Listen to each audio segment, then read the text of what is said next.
Good morning and praise Lord. क्या कभी किसी ऐसे सोते से हमें फायदा हो सकता है जिसका पानी निर्मल और स्वच्छ ना हो? Can a spring of water whose water is not good and is not clean, can it be of any benefit for others? क्या किसी के लिए कोई लाभ का कारण हो सकता है? प्रेज लॉर्ड एंड शालोम आप सभी को। आज खुदावंद के कलाम से एक ऐसी ही आयत से आपके सामने बात करना चाहता हूं जो नीति वचन उसका 25 बाब और उसकी 26वीं आयत है। प्रोवर्ब्स 25 एंड वर्स 26 कुछ इस तरीके से लिखा है, जो धर्मी दुष्ट के कहने में आता है। जो धर्मी, एक ऐसे व्यक्ति की बात कर रहा है खुदा का कलाम यहां, जो धर्म के काम करने वाला व्यक्ति है, जो धर्मी जाना जाता है, धर्मी माना जाता है। The word of God is talking about a righteous man. A righteous man falling down before the wicked is a trouble fountain and a corrupt spring. लिखा है, एक ऐसा धर्मी व्यक्ति जो एक दुष्ट की बातों में आ जाए, वो एक गंदे सोते और बिगड़े हुए कुंड के समान है। अर्थात इसका मतलब यह है कि उसके धर्मी होने का कोई लाभ नहीं है। If a righteous man falls before the wicked, he is of no use.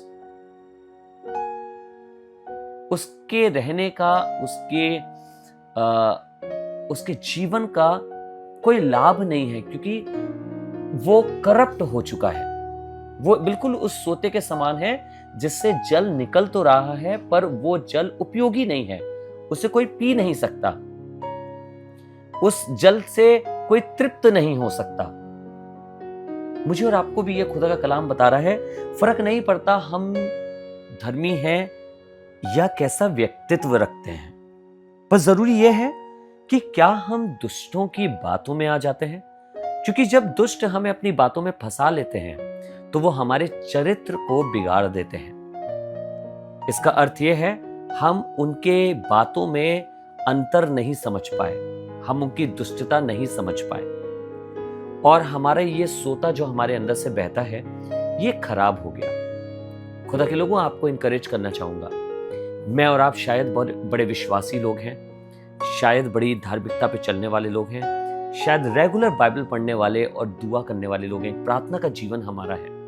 पर ये सब खराब हो जाएगा अगर इसके बावजूद भी, प्रार्थनाओं के बावजूद, खुदा के कलाम के बावजूद मैं और आप दुष्टता की बातों में आ रहे हैं, दुष्ट लोगों की बातों में आ रहे हैं। तो आइए आज से अपने आप को तैयार करना है, खुदा बाप मुझे बुद्धि दे कि मैं दुष्टों की बातों में ना आने पाऊं। Let us pray. प्रभु जी, मैं धन्यवाद करता हूं आपके आज के दिन के लिए जो आपने हमें दिया। प्रभु, आपका अनुग्रह जो हमारे ऊपर बना हुआ है, प्रभु आपके फजल से ही हमने ये दिन देखा है और आपके वचन हमें मिला है। यही दुआ करता हूं प्रभु, हम में से हर एक जन को जो आज इस इबादत में शामिल है, जो इस वचन को सुन रहा है, ऐसी बुद्धि दे कि हम दुष्टों की बातों में ना आए। जब वो कोई हमसे संसारिक बातें करे, दुष्टता की बातें करे, तो प्रभु हम आपके ज्ञान के द्वारा, आपकी बुद्धि के द्वारा अपने आप को उन सब चीजों से बचा सके, ताकि प्रभु हमारा जल, हमारी बातें खराब ना होने वाली हो सके। धन्यवाद आपके कलाम के लिए, आपके वचन के लिए प्रभु, और धन्यवाद रोज हमें तृप्त करने के लिए। Thank you for blessing us every day by your word Lord. We give all honor and all glory to you. In the name of Jesus, यीशु के नाम से, आमीन। आइए मिलकर ए हमारे बाप की दुआ करें। ए हमारे बाप, आप जो आसमान पर हैं, आपका नाम पाक माना जाए, आपकी बादशाहत आए, आपकी मर्जी जैसे आसमान में पूरी होती है वैसे ही जमीन पर भी हो। हमारी रोज की रोटी आज हमें बख्श दीजिए। जिस तरह हम अपने कसूरवारों को माफ करते हैं, हमारे कसूरों को भी माफ करिए। हमें आजमाइश में ना पड़ने दीजिए, परंतु बुराई से बचाइए, क्योंकि बादशाहत, कुदरत और जलाल हमेशा आपका है। Amen. God bless you all.